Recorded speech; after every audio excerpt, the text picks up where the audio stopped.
My best friend hooked up with my boyfriend while I passed out in the next room, and now they're both claiming I'm being dramatic for not forgiving them.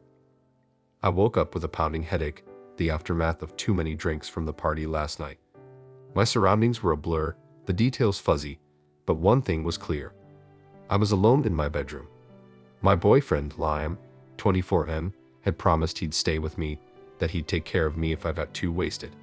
But as I sat up, the memories started to flood back in fragments, seeing him with my best friend Megan, 23F, in the corner, whispering, laughing. I pushed it out of my mind, hoping it was just a drunken misunderstanding. But when I checked my phone, I realized I was very wrong. There was a series of missed calls from my friend Sarah, 24F, along with a single text. "Call me as soon as you're awake. You need to know what happened last night." A sense of dread washed over me as I dialed her number, my hands shaking. She picked up on the first ring, her voice tense. "Are you okay?" she asked, her tone filled with urgency. I told her I was fine, but I needed to know what she meant by her text. She took a deep breath before speaking. "After you passed out, I saw Megan and Liam sneaking off together. I didn't think much of it, but then..." I could feel my heart racing as she continued. "I followed them to one of the guest rooms, and they were all over each other." Her words hit me like a punch to the gut. I felt sick, betrayed, and utterly humiliated. I trusted them both, and this was how they repaid me. I managed to choke out a response, asking if she was sure, if there was any chance she was mistaken. But Sarah's voice was firm. "I saw it with my own eyes. I tried to wake you up, but you were out cold. I'm so sorry." I felt the tears starting to form, but anger quickly took over. I hung up with Sarah and dialed Liam's number, my hands trembling with rage. When he finally answered, his voice was groggy. "What's up, babe?" he asked, as if nothing was wrong, as if he hadn't just destroyed me. "Don't babe me," I snapped, my voice shaking. "I know what you did with Megan last night." There was a pause, followed by a sigh. "Look, it's not what you think," he started, but I cut him off. "Not what I think. Sarah saw you. She saw everything," he stammered, trying to come up with an excuse. But I wasn't interested in hearing his lies. I hung up, feeling a mixture of rage and heartbreak. Next, I called Megan. I couldn't believe I even needed to have this conversation with her. We'd been best friends since high school, had shared everything. I wanted to hear her side, to see if there was any shred of remorse. She answered the phone with a laugh, as if she hadn't a care in the world. "Hey girl, what's up?" she chirped. Her tone made my blood boil. "You know damn well what's up." I spat. "How could you do this to me?" "With my boyfriend." There was a brief silence before she responded, her voice dripping with annoyance. "Are you seriously calling me about this? Don't be so dramatic." "Dramatic?" I repeated, barely able to contain my anger. "You hooked up with my boyfriend while I was passed out in the other room, and I'm the one being dramatic?" She sighed, sounding irritated. "Look, it was just a one-time thing. We were both drunk, it didn't mean anything. Stop acting like it's the end of the world." I couldn't believe what I was hearing. She was brushing off the betrayal like it was nothing, like our friendship meant nothing. I trusted her, confided in her, and now she was acting like I was the problem. "You're unbelievable," I said, feeling the last bit of respect I had for her dissolve. She didn't even try to apologize. Instead, she laughed, a harsh sound that felt like a slap to the face. "Honestly, you're being pathetic," she sneered. "It's not like you and Liam were going to last anyway. I did you a favor." Her words stunned me into silence. I'd always known Megan could be callous, but this was a new level of cruelty. "A favor?" I managed to choke out. "You think ruining my relationship and our friendship is doing me a favor?" She shrugged, as if I was overreacting. "You'll thank me later," she said dismissively. "He wasn't that into you anyway." I could feel my heart breaking all over again. The sheer audacity of her response left me speechless. I wanted to scream, to tell her exactly what I thought of her, but I knew it wouldn't make a difference. She didn't care. She'd shown me exactly who she was, and I wasn't going to waste another second on her. I hung up without another word, feeling the weight of the betrayal settling over me like a suffocating blanket. I'd lost my boyfriend and my best friend in one night, and neither of them seemed to care. I felt alone, broken, and completely blindsided. I had no idea how I was going to move forward from this. Over the next few days, I started hearing rumors. Megan had been telling people that I'd overreacted, that I was making a big deal out of nothing. She'd spun the story to make it seem like I was the one in the wrong, like I was being petty and immature for cutting her off. Friends started reaching out, asking me what had happened, hinting that Megan had been saying some pretty terrible things about me. It was infuriating. Not only had she betrayed me, but now she was trying to ruin my reputation too. I realized then that she wasn't just selfish, she was downright malicious. I tried to explain the truth to people, but Megan was relentless. She'd always had a way with words, a talent for twisting things to suit her narrative. People started questioning me, asking if I'd really been as hurt as I claimed, if maybe I'd blown things out of proportion. It felt like I was losing everything. My relationship, my best friend, and now even my other friends were starting to doubt me. I was devastated, but more than that, I was furious. Megan had betrayed me, and now she was trying to make me look like the bad guy. I knew I couldn't let her get away with this. I decided it was time to confront Liam face to face. I needed to hear him admit what he'd done, needed to look him in the eyes and ask him why. When I showed up at his apartment, he looked surprised, but not particularly remorseful. "Can we talk?" I asked, trying to keep my voice steady. He shrugged and let me in, barely meeting my gaze. I took a deep breath, feeling the anger boiling inside me. "Why, Liam?" I demanded. "Why did you do it?" He looked away, his expression blank. "It just happened," he muttered. "I was drunk, and Megan, she was there." His indifference made my skin crawl. "That's it?" I asked, my voice rising. "You're going to blame it on the alcohol, on the fact that she was just there." He sighed, rolling his eyes. "Look, I'm sorry, Ave, but you're acting like I committed some huge crime. It was a mistake, and it didn't mean anything." I couldn't believe what I was hearing. He was trying to brush it off, trying to make it seem like I was overreacting. "A mistake," I said, my voice trembling. "You betrayed me. Both of you did, and now you're acting like it's my fault for being upset." He just shrugged, looking annoyed. "I don't know what you want me to say."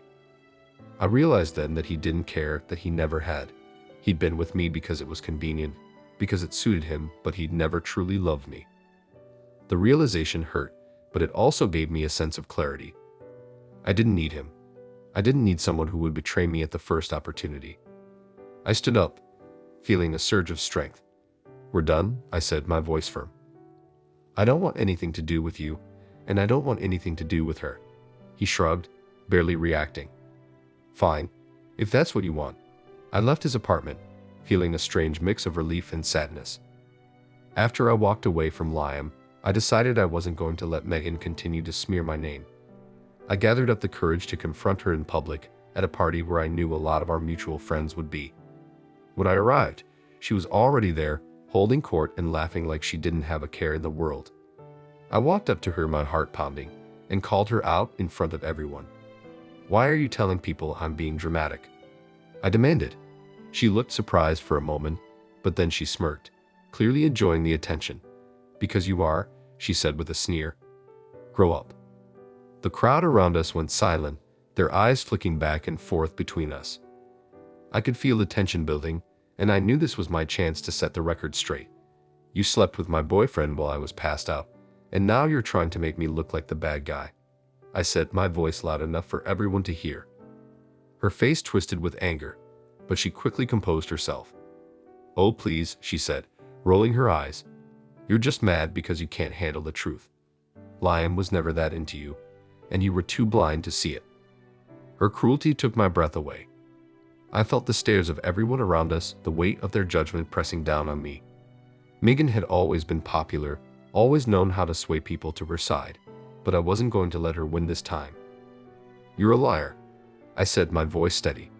"You betrayed me, and now you're trying to make me look crazy for cutting you off." She shrugged, clearly unimpressed. "Believe what you want," she said. "But everyone knows you're overreacting. It's not like you and Liam were going to last anyway." I realized then that she'd never been my friend, that she'd always seen me as someone to use and discard. I turned to the crowd, addressing them directly. "This is what she does," I said. She manipulates people, makes them think she's their friend, and then she stabs them in the back when they're not looking. A few people looked uncomfortable, shifting nervously, but Megan just laughed.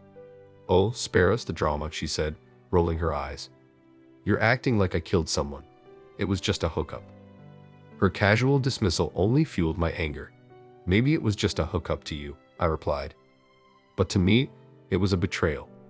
You both lied to me, and now you're trying to paint me as the villain. I'm done with you." Megan rolled her eyes again, clearly annoyed. "Fine. Be done with me. You think I care? I've got plenty of other friends." She turned to the crowd, flashing them a smile. "Come on, guys. You know me. I'd never do anything to hurt someone on purpose." I watched as a few people nodded, clearly buying into her act. But I wasn't going to let her get away with it. "She's lying," I said, my voice rising. "She's been lying to all of us. This isn't the first time she's done something like this, and it won't be the last." I could see a few people starting to waver, doubt flickering in their eyes. I decided to lay it all out, to tell everyone exactly what had happened. She and Liam hooked up while I was passed out, and she didn't even try to apologize. She called me dramatic, tried to make me look crazy. This is who she is, selfish, cruel, and completely incapable of real loyalty. Megan scoffed, crossing her arms. "Oh, please," she said. "You're just bitter because I got what you couldn't." Her words stung, but I refused to let her see how much they hurt. "You didn't get anything," I said. "You just proved that you're willing to throw away friendships for a quick thrill." I hope it was worth it.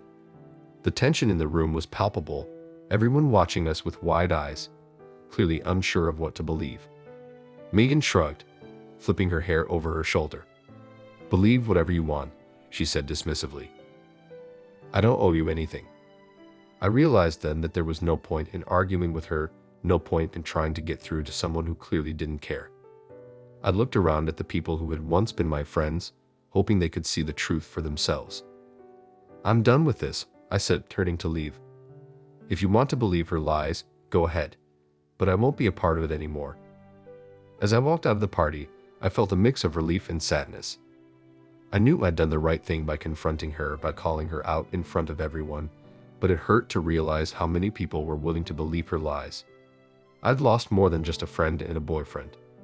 I'd lost the sense of trust I'd once had in the people around me. I started walking home, the cool night air stinging my cheeks, and I couldn't shake the feeling of betrayal. I'd been naive to trust her, to believe she'd ever cared about me. Now I was left to pick up the pieces on my own. Over the next few weeks, I focused on rebuilding. I distanced myself from the people who'd taken her side, cut ties with anyone who had doubted me.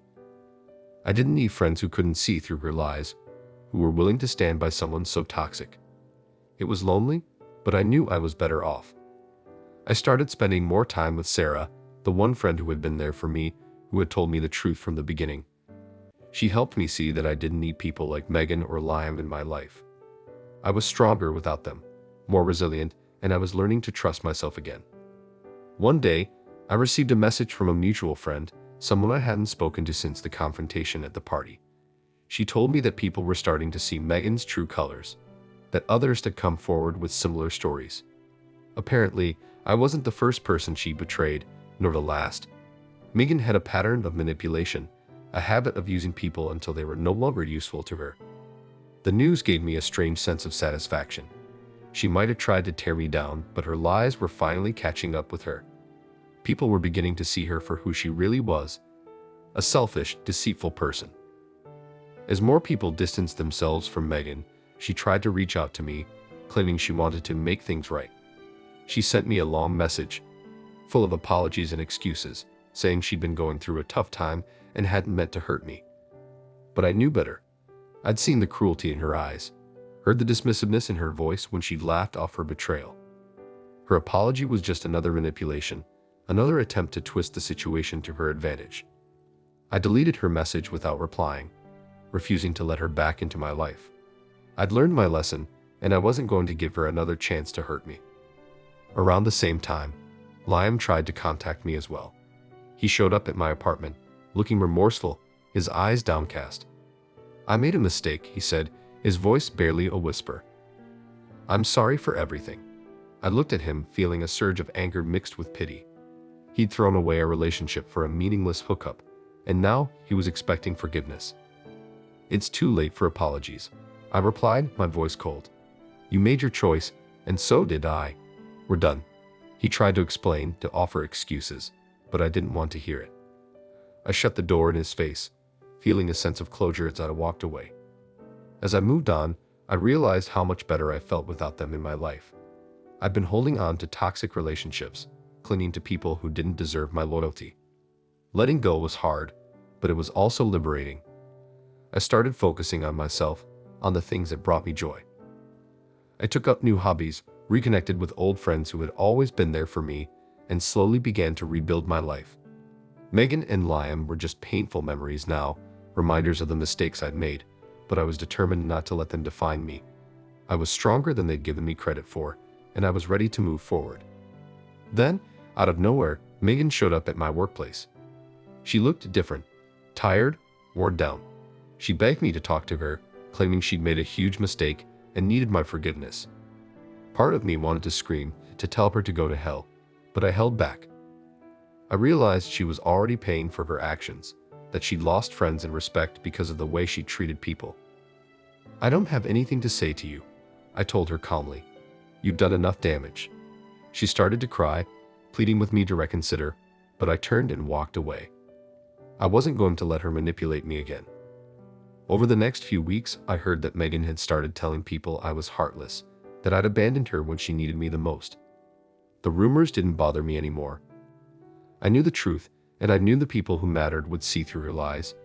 I had Sarah and a few other friends who had stuck by me, who had supported me through the worst of it. I didn't need Megan's approval, didn't need her twisted version of friendship. I was better off without her, and I was finally beginning to see that. She could tell whatever story she wanted, but I was free from her toxicity.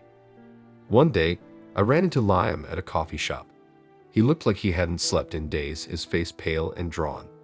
He tried to strike up a conversation, asking if we could start over, if there was any chance for us to rebuild what we'd had. I felt nothing but pity for him. "We can't go back," I said, my voice steady. "You made your choice and have moved on." He nodded, looking defeated, and I watched as he walked away, realizing I no longer felt any anger toward him. He was just another reminder of a painful chapter in my life, one that I was finally ready to close. As time went on, I found myself growing stronger, more independent. I started dating again, cautiously opening myself up to new people. I'd been hurt, betrayed, and broken, but I wasn't going to let those experiences define me. I was learning to trust again, to believe in the possibility of real, genuine connections. I surrounded myself with people who respected me, who valued my friendship, and I finally felt like I was building a life that was truly mine. Megan and Liam were just memories now, reminders of the mistakes I'd made, but they no longer had power over me. I was free to live my life on my own terms. Then, out of the blue, I received a message from Megan's sister. She told me that Megan had been struggling, that she'd lost a lot of friends and was having a hard time coping. Part of me wanted to feel sympathy, but I couldn't forget the way she treated me, the cruelty she'd shown. I replied politely, but I made it clear that I wasn't interested in reconnecting. Megan had made her choices, and I had made mine. I wasn't going to let her back into my life, wasn't going to allow her to hurt me again. I'd moved on, and I intended to keep it that way. A few weeks later, I heard through mutual friends that Megan had started seeing a therapist, that she was trying to better herself. I couldn't help but feel a pang of satisfaction. Maybe she was finally facing the consequences of her actions, finally realizing the impact of the hurt she'd caused. But I wasn't going to let myself get drawn back in.